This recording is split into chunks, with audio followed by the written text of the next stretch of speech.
ओम श्री परमात्मने नमः। श्री चैतन्य चरित्रावली अध्याय बाल्य भाव।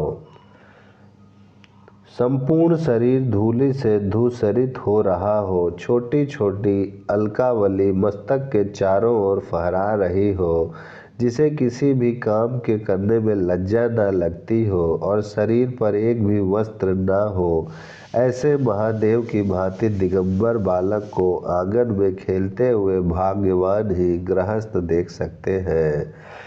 इस काम के करने से क्या फायदा, इसको क्यों करें, इससे हमारा क्या मतलब, ये प्रश्न स्वार्थ जन्य है। स्वार्थ अज्ञान जन्य है और अज्ञान ही बंधन का हेतु है।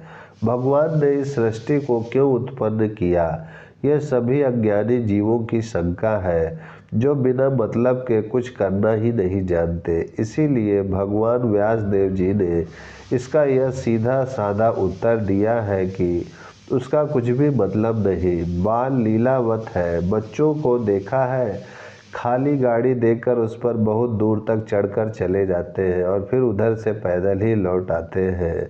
कोई पूछे ऐसा करने से उन्हें क्या लाभ, इसका उत्तर कुछ भी नहीं। लाभ हानि बच्चा जानता ही नहीं, उसके लिए दो चीज़ है ही नहीं, या तो लाभ ही लाभ है या हानि ही हानि। या तो उसके लिए सभी वस्तु पवित्र ही पवित्र है या सभी अपवित्र है।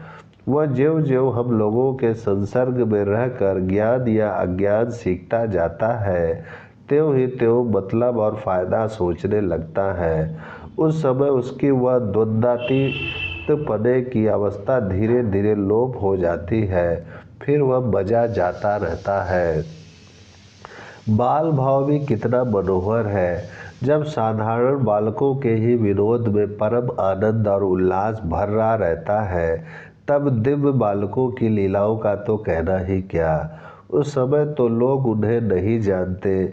ज्यों ज्यों उनके जीवन में प्रकाश होने लगता है, त्यों ही त्यों उन पुरानी बातों में भी रस भरता जाता है। निमाई अलौकिक बालक थे।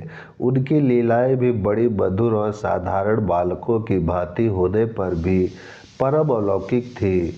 पाठक स्वयं समझ लेंगे कि 3 से 4 वर्ष की अवस्था के बालक की कितनी गूढ़ गूढ़ बातें होती थी।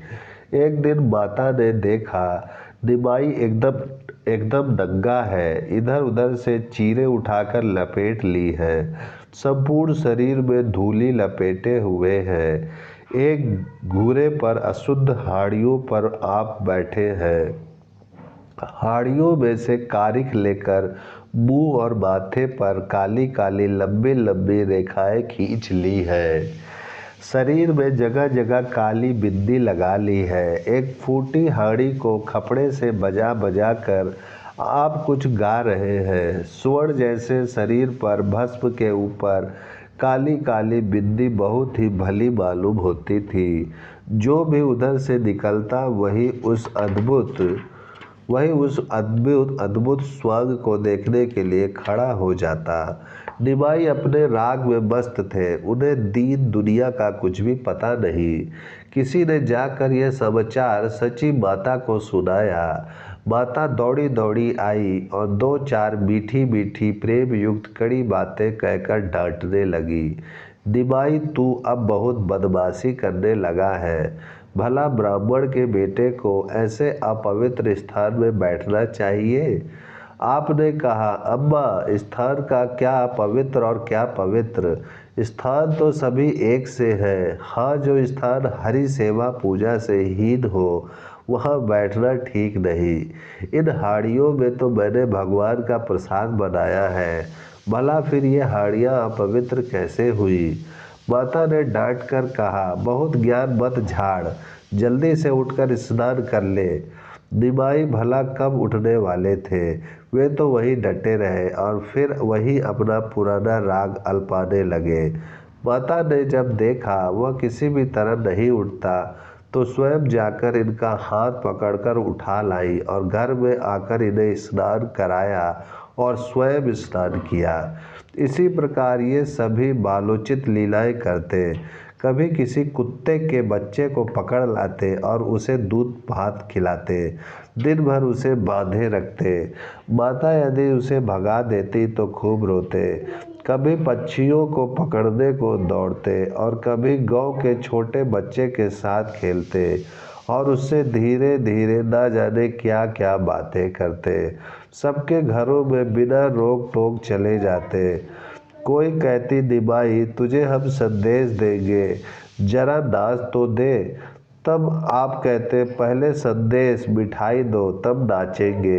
वे संदेश लड्डू पेड़े इन्हें दे देती। ये उसी समय कुछ मुंह में भर लेते, शेष को हाथ में लेकर ऊपर हाथ उठा उठाकर खूब नाचते। इस प्रकार ये घर घर जाकर खूब नाच दिखाते और खाने के लिए खूब माल पाते। स्त्रियां इन्हें बहुत प्यार करती। कोई केला देती, कोई मेवा देती, कोई मिठाई देती।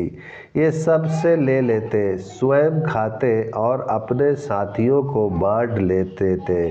इस प्रकार ये सभी के मन को अपनी ओर आकर्षित करने लगे और नर नारियों को परम सुख देने लगे। एक दिन ये बाहर से दौड़े दौड़े आए और जल्दी से माता से बोले, अम्मा अम्मा बड़ा भूख लग रही है, कुछ खाने के लिए हो तो दे। माता ने कहा, बेटा बैठ जा, अभी दूध चिवड़ा लाती हूँ, उन्हें तब तक खा ले, फिर झट से भात बनाऊंगी। यह कहकर माता ने भीतर से लाकर एक कटोरे में दूध चूरा दे इन्हें दिया। माता तो देकर भीतर चली गई। ये दूध चूरा न खाकर पास में पड़ी मिट्टी को खाने लगे। माता ने जब आकर देखा कि निमाई तो मिट्टी खा रहा है, तब वे जल्दी से कहने लगी, अरे निमाई तू यह क्या कर रहा है, मिट्टी क्यों खाता है। अपने भोली सूरत बनाकर कहा, अम्मा तेरे भी तू मुझे मिट्टी लाकर दी है, मिट्टी ही मैं खा रहा हूँ। माता ने कहा, मैंने तो तुझे दूध चूरा दिया है, उसे ना खाकर तू मिट्टी खा रहा है। आपने कहा, माँ यह सब मिट्टी ही तो है, सभी पदार्थ मिट्टी के ही विकार है। माता इस गूढ़ ज्ञान को समझ गई, पुचकार कर बोली, बेटा है तो सब मिट्टी ही, किंतु काम सबका अलग अलग है। घड़ा भी मिट्टी है, रेत भी मिट्टी है। घड़े में पानी भरकर लाते हैं तो वह रखा रहता है, रेत में पानी डाले तो वह सूख जाएगा। इसलिए सबके काम अलग अलग हैं। आपने मुंह बनाकर कहा, हाँ ऐसी बात है। तब हमें तैने पहले से क्यों नहीं बताया, अब ऐसा ना किया करेंगे। अब कभी मिट्टी ना खाएंगे, भूख लगने पर तुझसे ही मांग लिया करेंगे। इस प्रकार भांति भांति की क्रीड़ाओं के द्वारा निमाई माता को दिव्य सुख का आस्वादन कराने लगे। माता इनकी भोली और गूढ़ ज्ञान से सनी हुई बातें सुन सुनकर कभी तो आश्चर्य करने लगती, कभी आनंद के सागर में गोता लगाने लगती। ओम शांति शांति शांति।